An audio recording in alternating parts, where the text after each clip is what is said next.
sick.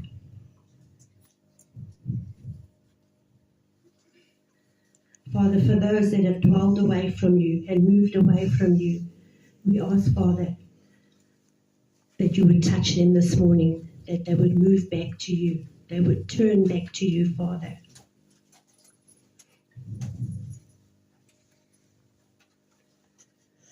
Father, this morning we ask for humble spirits to receive from you this morning, knowing that we are weak, but you are strong. And Father, although we are only a small group here this morning, thank you that your Holy Spirit is here in the midst of us.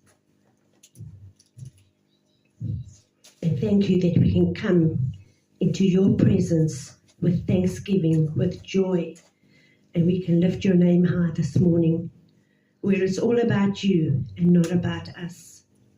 I thank you for that, Father, and I give you all glory, honor, and praise. Father, I pray that you would bless the word that goes out. Father, I pray that the words that come out will not be from me, but from your heart, Lord. And I thank you for that. In the name of Yeshua. Amen. Julle kan julle sitplekke neem.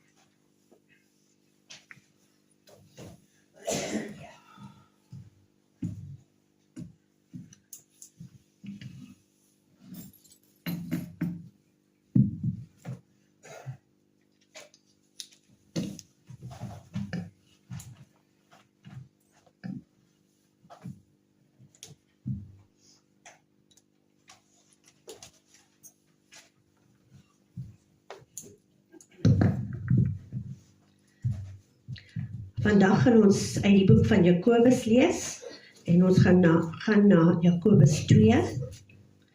And I can get rid of this Bible, I think.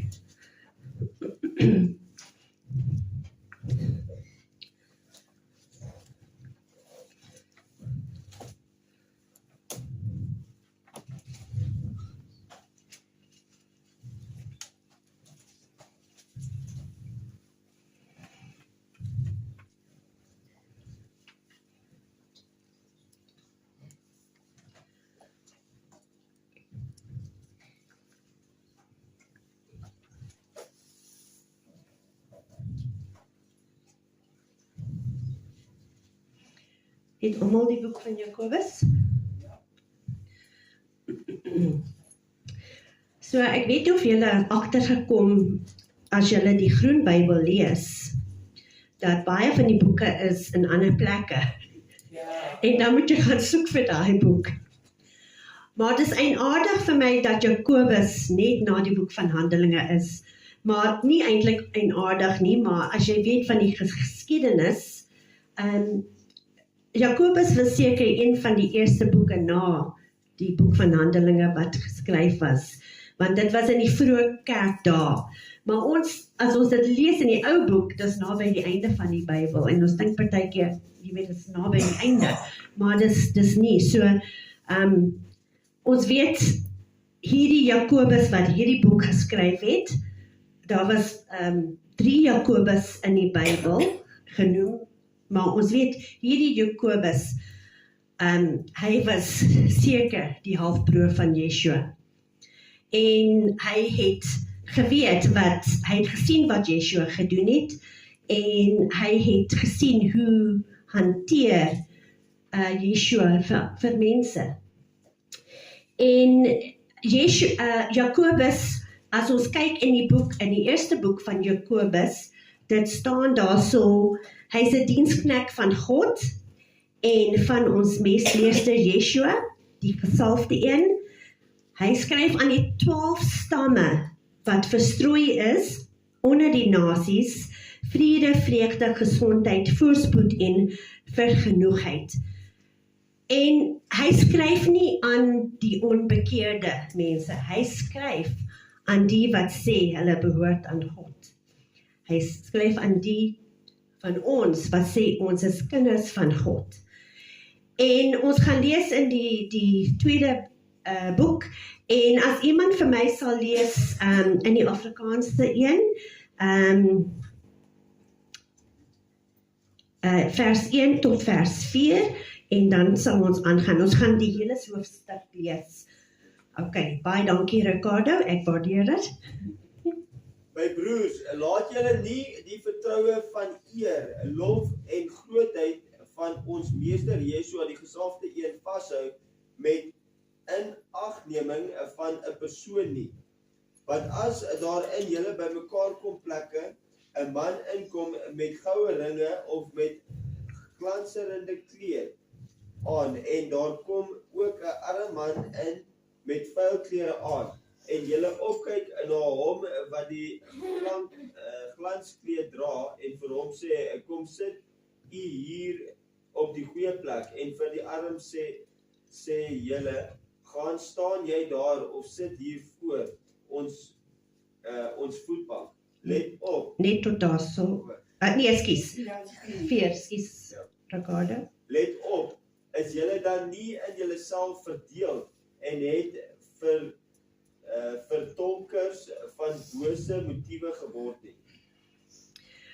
So, om te verstaan wat Jakobus waaroor hy praat, so ons moet verstaan, we need to understand the historical, what was happening in the history of that time. En die mense, in daai tyd, het mense gekyk, hoe het 'n ander mens aangetrek. You were known by your apparel.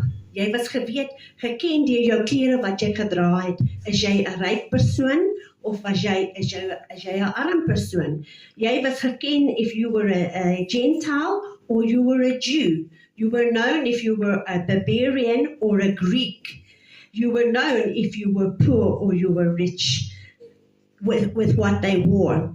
And so James says it shouldn't be like that anymore. You should not be judging people for if they are rich or they're poor. So hy sê daarso, hy sê, hulle het ingekom in die tempel, en 'n ryk man het ingekom, en it would be like what we do today. Welkom in die huis van die Here. Kan ek vir jou 'n koffie gee? Kom sit op hierdie plek, dis die beste spot. En dan kom 'n arm persoon in, of iemand wat lyk asof hulle arm is. Hulle klere is vuil. Dit is iemand wat ons sou noem 'n homeless person or a beggar. Hulle kom in en dan sê ons, nee, jy mag nie sit nie. Jy moet staan. Sien jy daai hoekie daar agter? Staan daar agter. Of kom sit hierso by my voete. En toe ek dit lees, dit herinner my aan iemand wat 'n slaaf is. Want in die ou dae het die mense gesit op hulle stoele en die slawe was daar neer op by hulle voete. En dit herinner my dit. En Jakobus sê dit moenie so wees nie. Ons moenie kyk na mense anderste en dink. Ons dink dis 'n ryk persoon wat inkom en ons hanteer daai persoon anderste as 'n arm persoon wat inkom. En jy sien daar's 'n paar probleme met daai with judging a person like that. In one of the books of Samuel, I'm just not sure exactly where it is, it says that people judge people because of their outward appearance. So mense veroordeel mense oor hoe hulle van buite lyk. Maar God, hy doen dit nie. He looks at your heart. He judges you by your heart. 'n ander ding is dat ons is geneig om na mense te kyk wat they look well dressed en ons is geneig om te dink hulle is goeie mense. That the intentions of their heart are good. Maar dit is nie altyd so nie. En dan kyk ons na iemand wat arm en ons dink the intentions of their heart are bad. Maar dis nie so nie. En dan is ons ook geneig om te dink, wat gaan ons uit daai ryk persoon kry? Because they obviously have the means, we can better ourselves by associating with them. They can give us something, maar 'n arme mens kan nie vir my iets gee nie. En ons is geneig om dit te doen. Maar ons moet nie kyk, a person who is, ons het al gesien in hierdie bediening, hoe kom mense hierso, en hulle het baie min, en ons sien, hulle wil nie die Here dien, hulle is so ywerig om die Here te dien, hulle wil bid, en hulle wil sing, en hulle wil preek, en hulle wil dit doen, en hulle kom en hulle sê, okay, nou vra hulle vir 'n werk, en hy is so goed vir hulle, hy gee vir hulle 'n werk, en dan sien julle hulle nooit weer nie. Want, hoekom? Nou het that status of having a job, having money, dit is nou bo. Jy het dit nou bo God geplaas. En ons moet dit nie doen nie. En ons moet pas op wat ons vir mense sê, en ons moet pas op wat ons dink van mense, want ek het al vir mense gesê, jong, ek dink jy sal goed wees om in so bediening in te gaan, just to have them disappoint me very badly. So ek is baie versigtig nou wat ek vir mense sê. As jy vir my kom sê, en jy vra vir my, wat is jou bediening? Ek sal vir jou nou sê, jou eerste bediening tot God is om heilig te lewe. Te bid. Om op te daag wanneer jy moet opdaag. Om te wees waar jy moet wees. En, want te veel mense kom net om 'n quick fix te kry, and once they've got that fix, daar gaan hulle. En dit is hartseer. So ons moet versigtig wees how we judge other people. So, kom ons gaan na vers 5. Luister wat sê hierdie skrif. Lees net daai skrif. Luister my broers, vir wie ek lief is, het God nie die armes van hierdie wêreld verkies en rykes in die vertroue is sodat hulle erfgename van die koninkryk wat hy beloof het aan die wat hom liefhet kan wees nie. Says, hearken, my beloved brethren, hath not God chosen the poor of this world, rich in faith, and heirs of the kingdom which he had promised to them that love him? Baie keer mense wat ons dink is arm, hulle geloof is verskriklik sterk, want hulle weet, hulle het in niemand anders om in te vertrou, hulle kan net in God vertrou. Mense wat werk en wat, ek sal nou vir jou kans gee, Penny, mense wat werk en soveel geld het, hoekom moet hulle in God vertrou? Want they have everything. Dit is nie te sê dat 'n ryk man kan nie gered word nie. Dit is nie dit om te sê nie. Maar 'n mens moet weet, waar lê jou prioriteite? Sit jy vir God bo? Of sit jy God onder jou finansies en dit wat jy het, jou smart car, jou huis, die belonings wat jy het. Ons moet versigtig wees.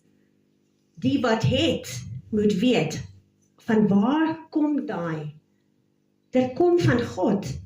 Dis nie uit onsself nie, dit kom van God. Penny, wil jy iets sê? Ja, ek wil net sê, die ryk mense, hulle baie keer sê hulle nie, is hulle geld, hulle bereik, en hulle vertrou op hulle geld. Dus kom hulle nie eintlik rarig kan vertrou word, nie behalwe as ons weet dat jou gestuur het, en hulle gebruik hulle om ander mense te seën. Amen. So dit is snap, as jy arm is, dan moet jy vertrou op. Jy moet net vertrou op die Here. Kathy? I would like to reiterate that not all wealthy people are the same. Okay? Dit is so. Generally, people that got less say all wealthy people are sinners, all wealthy people is destined to go to hell because of their wealth. Dit is nie waar nie. That's totally a lie. That is a lie. Thank The, the thing is, Shannon, that you have to know where your help comes from. Exactly. You have to know where that money is coming from. It's not because of you, it's because of God. Exactly. But the point is that don't judge a person Just because of. either one of those things. Exactly. But don't judge a poor person because of what they don't have. Exactly. En die ding is ook dat if you see a rich man, you will and you see what he has, you will most probably be aligned to go with that rather than to go with the poor man. And that is what James is talking about. Don't think either one of them is better than the other. Exactly. They are the same. So that's why I say, moenie sê dat 'n ryk mens kan nie gered word. They can. But they must learn they must know where their help comes. And I knew a man who was a multimillionaire and was as humble as can be Thank you. and gave of his money to others to better the kingdom of God. Thank you. So a mens kan, we don't judge a person for that. So that is so. It's not to say that they cannot be saved. It's because you judge them by their fruits and by their character. Amen. Amen. That is right. And their heart. And then the old saying, don't judge a book By its cover. En dit is wat ons baie keer doen, dankie Shannon, because we see somebody walk in and they look in a certain way and we think, well, that's a good person or that's a good person, but we don't know them. So yeah, and that's what Samuel said, what God says to Samuel. I don't look at the outer person, I look at the heart. Irrespective if you are rich or if you're poor. Exactly. He looks at the heart. Amen. Amen. Kom ons lees van vers 5, Ricardo. O, 6, skies. Julle het egter die arme man verneder. Is dit nie die rykes wat julle onderdruk en julle voor die regsbanke sleep nie? So ja, ons sien daar ook. That happens a lot of times as well. So also remember the history of what they were living in at that time as well. So the rich people would gather them to the courthouses, and they would say how bad they were and what they'd done wrong, and they were the ones that had oppressed the poor. And let's not joke about today. Dit is dieselfde wat gebeur vandag. The rich oppress the poor. Okay, vers 7. Let op, is dit nie hulle wat die goeie naam, karakter en autoriteit belaster wat oor julle uitgeroep is nie? Jy kan aangaan. As julle die geskrewe wet van God hierin uitvoer, soos dit geskryf is, jy moet jou naaste lief hê soos jouself, dan doen julle goed. So dit staan daar, so this is a royal law. En ek het gedink aan hierdie royal law. Wat sê dit daar so? Die geskrewe wet van God. If you fulfill the verse 8. Vers 8. As julle die geskrewe wet van God hierin uitvoer. Well, okay. Geskrewe wet. Okay, die is geskrewe. That means the written word. Yeah. And the English says it's royal. And royal means kingdom and king. En Yeshua is ons koning. En hoe het Yeshua die mense hanteer toe hy op aarde was? Who was Yeshua amongst when he was walking on this earth? He was amongst the poor. His his earthly parents, they were not rich. And he found himself, not that he was considered poor, because he was always dressed neatly and everything. And every single need of his was fulfilled. When he needed food, there was ladies in that time who had riches that would look after him as far as food was concerned. So he was not poor, but he walked amongst the poor. Ja, And so James saw this. He saw that what his half brother Yeshua did. you could have owned a stallion horse. Yes. What he was. But he chose that. Ja, Amen. Vers 9. Maar as julle partydig is, doen julle sonde en word julle deur die geskrewe wet veroordeel as oortreders van die geskrewe wet. Jy kan aangaan. Wie ook al die hele geskrewe wet gehoorsaam, maar in een ding struikel, word deur die hele wet skuldig bevind. Want hy wat gesê het, jy mag nie egbreek pleeg nie, het ook gesê, jy mag nie moord pleeg nie. As jy nie egbreek pleeg nie, maar moord pleeg, het jy 'n oortreder van die geskrewe wet geword. Julle moet aanhou om so te praat en so te doen soos mense wat deur die geskrewe wet van vryheid geoordeel sal word. Want die oordeel is sonder 'n verskoning teenoor die wat nie liefdevolle omgee gee nie. Met liefdevolle omgee het jy heerskappy oor die oordeel. Wat is die voordeel, my broers? As iemand sê dat hy die geloof het, maar hy het nie die dade nie, kan sy geloof hom red? Dankie, net tot daar so, Ricardo. Vers 13 sê, For he shall have judgment without mercy, that has showed no mercy, and mercy rejoiceth against judgment. En dit sê dit mooi in die Afrikaans. Vers 13, lees net vir my weer. Want die oordeel is sonder verskoning teenoor die wat nie liefdevolle omgee gee nie.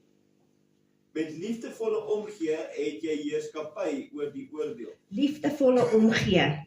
Dit is vir my so mooi hoe dit daar beskryf is. Ons moet vir mekaar lief hê. Maak nie saak of ons dink ons is ryk of arm, ons moet vir mekaar lief hê. In hierdie gebou moet ons vir mekaar lief hê. Nou, ons het nie eintlik, ek sal nie sê ons het 'n groot probleem met dit daarso, maar ek weet as ons uitgaan na ander bediening, partykeer kyk mense neer op ons. Hulle dink nie ons is goed genoeg nie.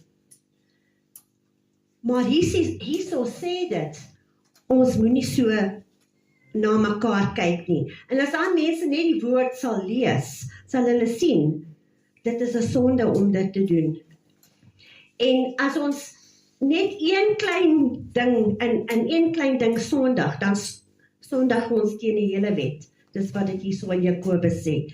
So ons moet versigtig wees, om nie neer te kyk op mense wat ons dink is nie so goed soos ons. Ons moet oppas daarmee. Kom ons kyk na, lees vir my 14. Nou ons het daar gepraat oor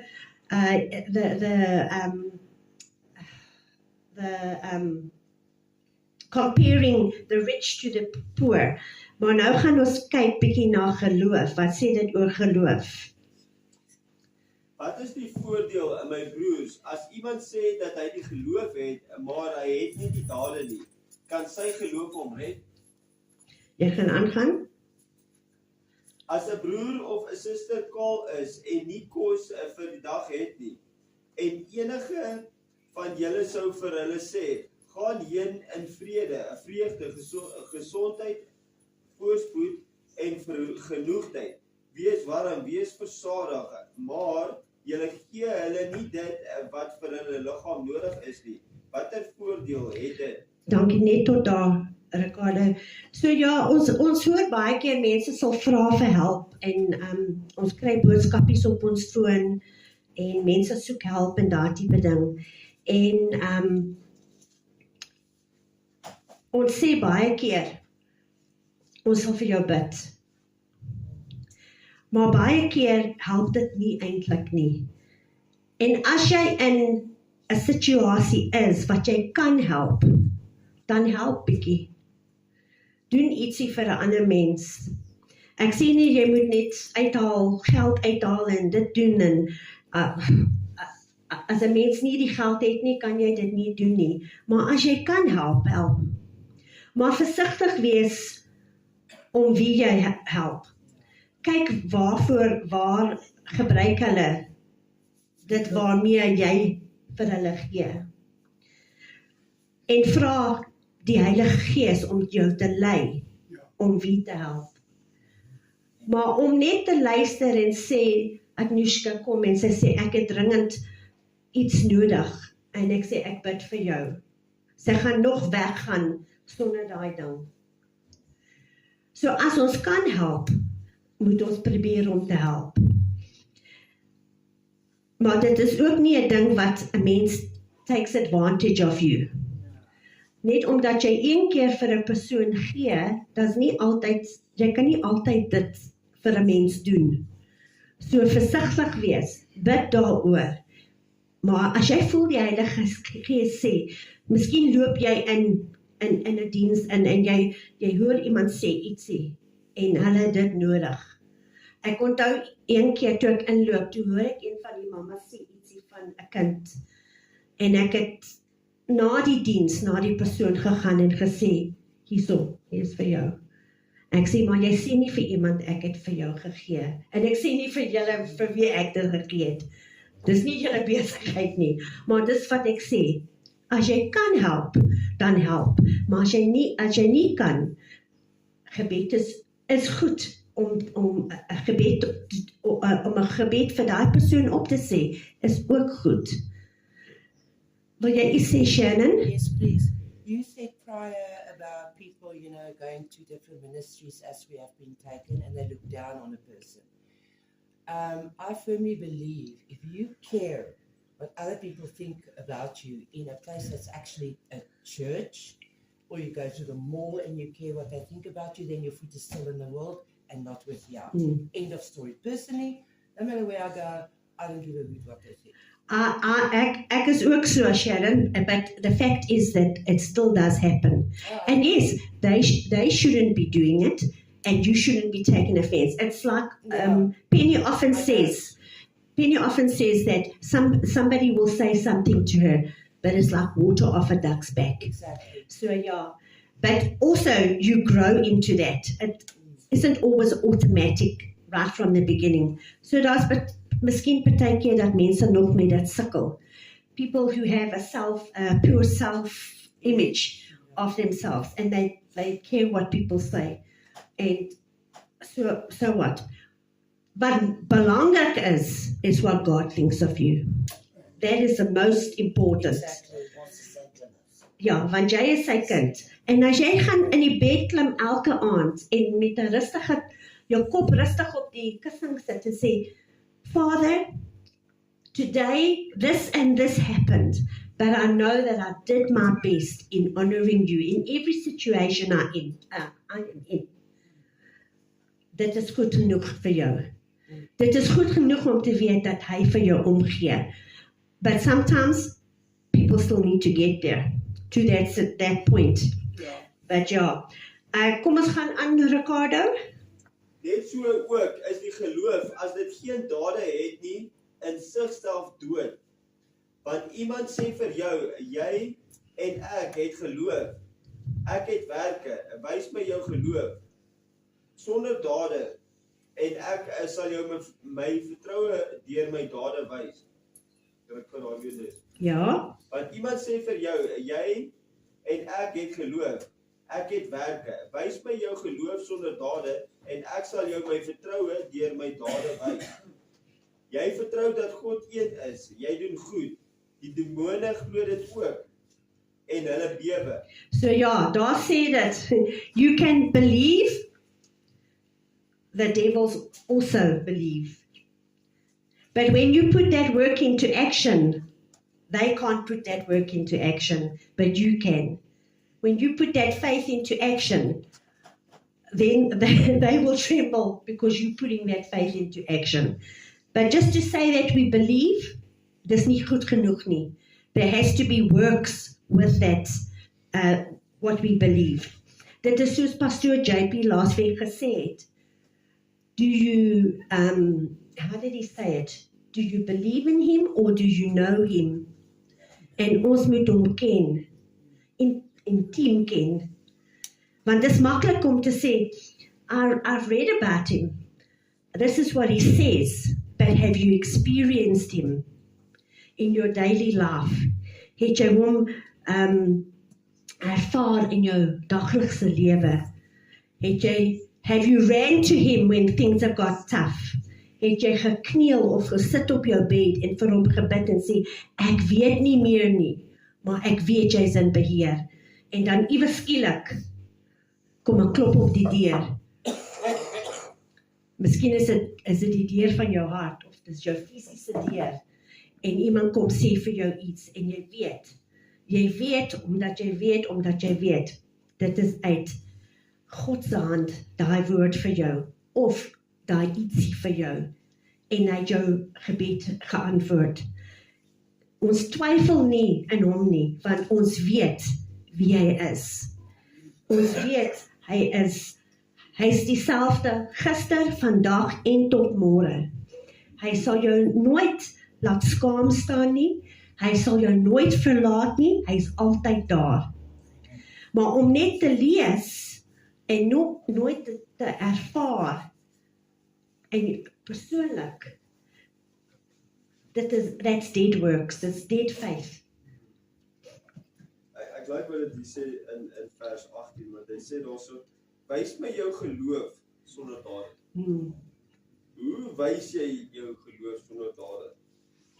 Okay, so hy sê dit sarkasties, hy sê, wys my jou geloof sonder dade, en ek sal jou my vertroue wys, deur my dade wys. Ek sal jou my vertroue deur my dade wys. Ja. So jy sien die geloof raak deur die dade. Dade, Dis waar jy die bewys van die geloof sien.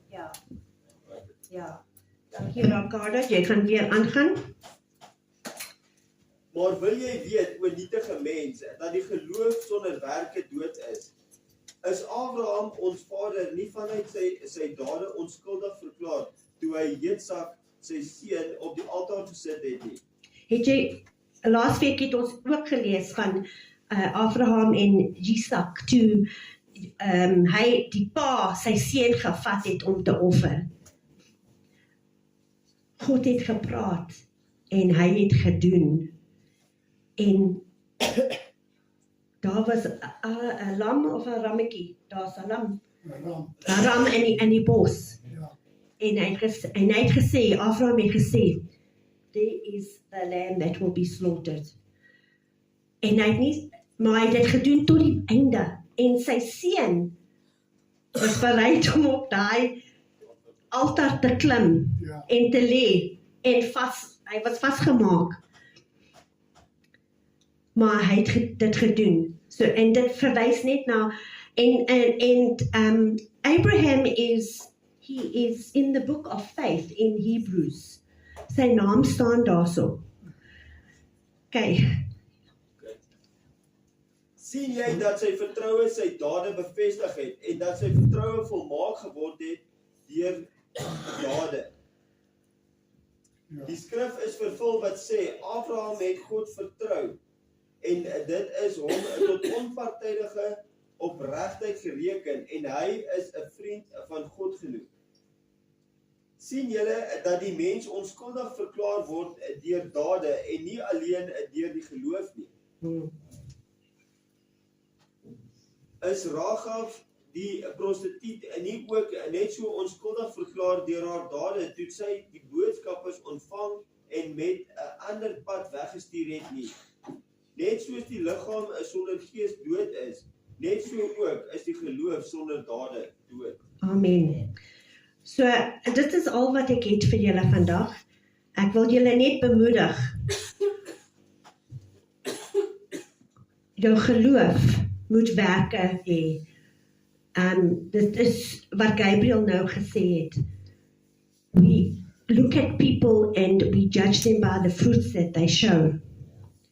So sonder daai vrugte, ons bewys nie eers die geloof wat ons het in Yeshua nie.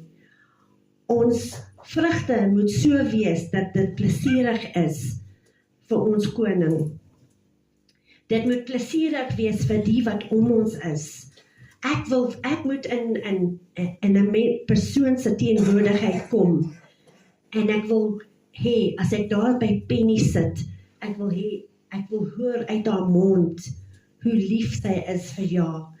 En ek wil sien in wat sy doen, hoe lief sy is vir jou. Dis nie net woorde nie, maar wat ek sien. En elkeen van ons, as ons beweeg deur hierdie lewe en party van ons werk, as ons uitgaan in die winkels, as ons by ons werk is, ons moet 'n lig wees vir die wat om ons is. Ons moet wys. Jy weet, baie mense sê, as dit 'n kind van die Here is, wil ek nie 'n kind van die Here wees nie. Ons moet nie so wees nie. Ons moet diep mense wees wat sê, jong, daai persoon, ek kan sien daai persoon het 'n verhouding. Hulle sal miskien sê met Jesus, hulle sal miskien sê met God. Maar hulle moet sien, daar's iets anders in ons. En ons geloof sonder werke, as ons geloof het sonder werke, is dit dood. Ons moet bewys dat ons het geloof in God. Ons moet doen wat hy sê, en nie net luister wat hy sê, nie net lees wat hy sê, maar doen wat hierdie hele skrif sê ons moet doen. Ek wil ook julle net bemoedig. Ek hoor baie mense praat van hierdie March for March, wat hierdie week opkom, en ek wil net vir julle bemoedig, moenie vrees nie, vertrou in die Here, hy is by julle. Hy sal julle nooit, hy sal vir julle oppas. Maar wees wys in wat julle doen. As julle nie moet uitgaan nie, moenie uitgaan nie. Bly in julle huis, sorg dat julle genoeg melk het, water, kos vir 'n paar dae. Ons weet nie hoe lank gaan dit aangaan nie. Maar moenie vrees nie. Want vrees is die teenoorgestelde van faith. Hou jou geloof in God sterk. Lees die Bybel, bid. Vra vir God se beskerming oor elkeen vir ons. Die van julle wat moet uitgaan om te werk, ons vra sy beskerming oor elkeen van julle. Dat julle sal veilig wees, dat julle sal nie in die middel van 'n march kom. En dan lees Jakobus 1, dit sê daar, vra verwysing. Ja, amen. Vra verwysing. Daai dag as jy moet uitgaan, Frikkie, as jy moet uitgaan, daai dag vra jy, as jy moet gaan, dan vra jy, watter pad moet ek vat vandag, dat ek veilig is, as daar 'n ander pad is. Ja, As daar nie 'n ander pad is, dan vra jy net, of jy vra net vir, as jy moet gaan, dan vra jy net vir sy beskerming oor jou. Maar moenie vrees nie, weet dat God is met ons almal. Hy sal na ons kyk, ons moet net ons oë gefestig op hom, ons moet luister, ons moet wysheid toepas in ons lewens. Amen. Wanneer kom Pastor JP hulle vandag? Vrydag. Hierdie Vrydag wat kom hulle huis toe. Okay, so hulle is nie op die pad, so dit is 'n goeie ding ook. Ja, hulle wil wag tot alles oorgaan. Ja. Kom hulle eers terug. Ja. Ja, so. Are you working on Tuesday? Yeah, we're working right through. Mm. So yeah, you Kathy, I'm off now, it's holidays, so yeah, finished Friday. So yeah, I've got work to do, but I'll do it at home. Yeah. Ja, so bid vir Frikkie as hy moet ingaan, bid vir Ricardo wat moet werk. Agnieszka, we're working at home. Ja, so bid vir die wat werk. En as julle moet uitgaan, bid vir mekaar, dat julle veilig sal wees. Amen. Amen. Kom ons gaan die tafel gebruik. Enige iemand iets sê? Say anything?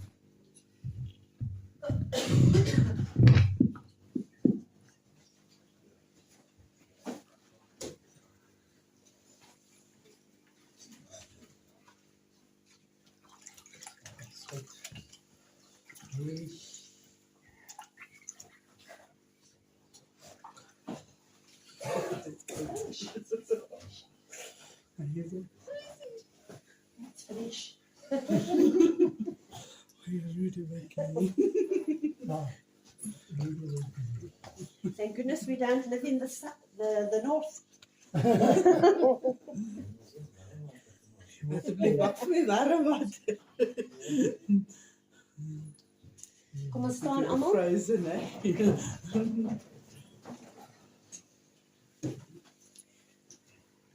Heavenly Father, we thank you for the gift of your Son, Yeshua. And Father, as we take this bread that represents Yeshua's body, and we take this cup that represents Yeshua's blood, we thank you for that. We thank you for the sacrifice. And we will remember as we take it what you did for us, Lord Yeshua. Father, I pray your blessing on each person who takes it this morning. Father, you know each one of us. And as we come before you, we examine ourselves in a mirror. And Father, that which is unpleasing to you, we ask, Father, that we would turn away from it. And that we would return to you, Father. I thank you for that, Father, in the name of Yeshua. Amen. Amen. Julle kan julle sitplekke neem.